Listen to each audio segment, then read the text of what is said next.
Hello, today I'm going to talk about the celestial bodies in relation to Gnosticism.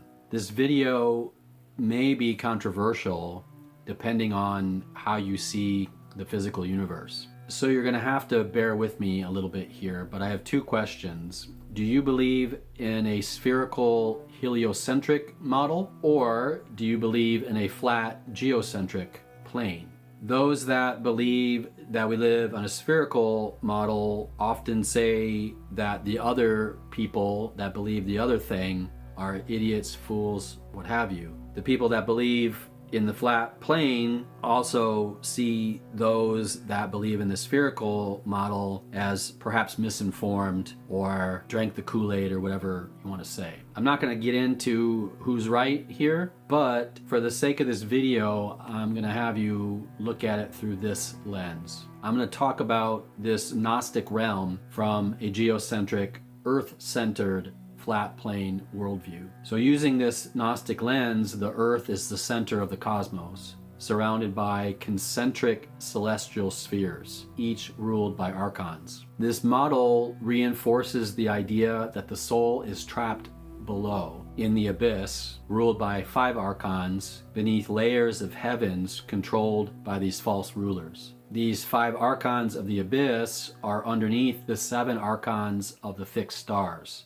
These archonic spheres form a cosmic prison like layers of an onion, preventing ascent from the abyss. This is going to be a bit of a deeper video, so if you don't know much about Gnosticism, you may want to watch some of my other videos. I'll put the playlist link above. Gnostic cosmology and celestial bodies. So Gnosticism often presents the cosmos as a multi-layered spiritual hierarchy, with the material world being a flawed or false creation. It's a creation made by Sophia's abortion from the demiurge Yaldabaoth. From the flat plane perspective, it's debated whether celestial bodies, planets, stars, are actual physical objects or something else entirely. I'm not going to go into that here, but the work of Eric Dubay and others can lead you down that rabbit hole. As far as Gnosticism, these lights in the sky are seen as the embodiments or thrones of the Archons,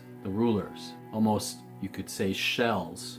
The visible heavens represent the prison or matrix trapping the divine spark within matter. And I see it like the layers of a Russian doll. In many Gnostic texts, it's about breaking through, ascending through these layers. The Archons, cosmic jailers. Archons in Greek means rulers or authorities, and they are powerful cosmic beings who govern the 7 classical planets and the spheres of fixed stars. They are often seen as malevolent or ignorant. They are forces who maintain control over the material world and prevent the soul's ascent. The material world is a flawed copy, a counterfeit, a shadow or kenoma, a void, maintained by the demiurge and the Archons. In some Sethian and Valentinian texts, each Archon corresponds to a planetary sphere. I will put them on the screen here, but for more info, check out my video on the Archons. So they collectively form a cosmic barrier between humanity and the pleroma, the fullness, the realm of true divine beings, or the aeons.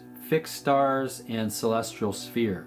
Beyond the planetary spheres lies the outer sphere of fixed stars, the outermost heaven in many classical models, sometimes called the cosmic waters. The fixed stars are seen as a liminal boundary, a final veil guarding the soul's passage to the higher divine realms.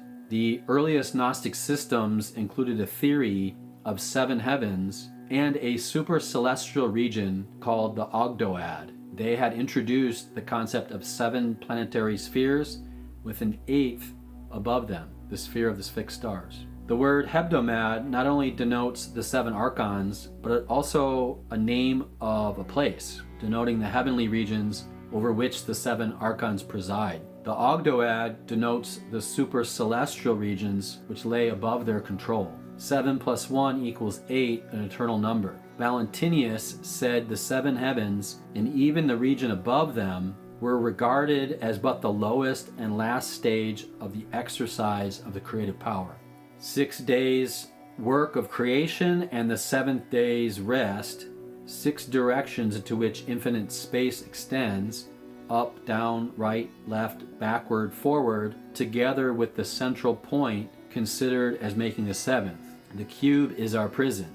8 is outside physical space as we know it. In the 8th sphere or dimension dwells the mother to whom all archons owe their origin, Sophia, Rahu, Ketu, and other esoteric celestial forces. Although not Gnostic, ideas like Rahu and Ketu from Hindu astrology have conceptual parallels. Rahu is the ascending lunar node, a shadow planet that swallows the sun or moon, causing eclipses, symbolizing deception or karmic obscuration. Ketu, the descending lunar node, represents spiritual liberation or the tail of the dragon. Mythologically, they're the severed head and body of a demon who tried to drink the nectar of immortality. In the West, we refer to them as the dragon's head, Caput Draconis, the north node, and the dragon's tail, Cauda Draconis, the south node. These shadow planets reflect the spiritual traps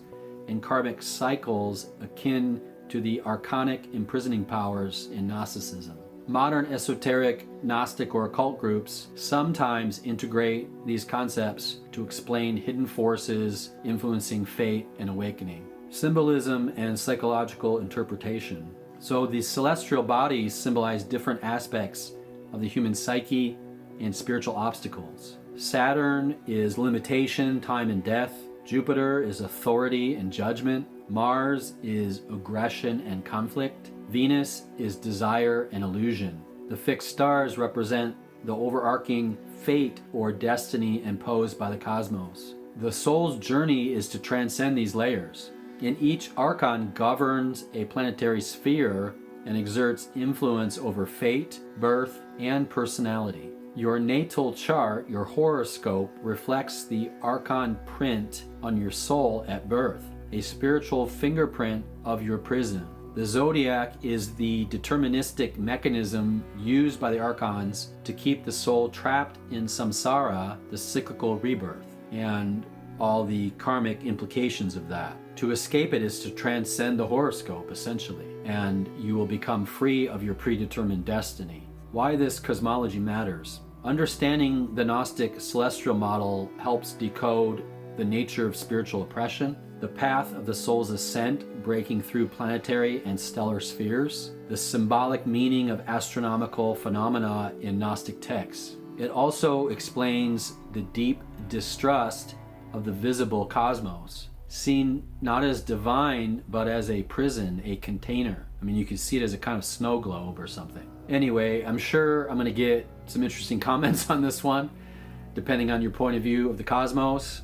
Like politics, I think this is a very triggering topic. I suppose if you don't believe in the Gnostic worldview or the flat plane concept, that this seems like nonsense. But I will say this, for years I tried to make sense of occult diagrams of the universe. It just didn't work. I'll put a few on the screen here that I was especially interested in. I couldn't really figure them out, as hard as I tried. They just seemed archaic and hard to penetrate. But now, these last few years, they make perfect sense to me. Looking at them through a Gnostic lens, I see a different universe. So take that whatever way you'd like, but that's all I got for this one. If you have anything to say about this worldview or other worldviews, you can comment below. Take care. Have a good day.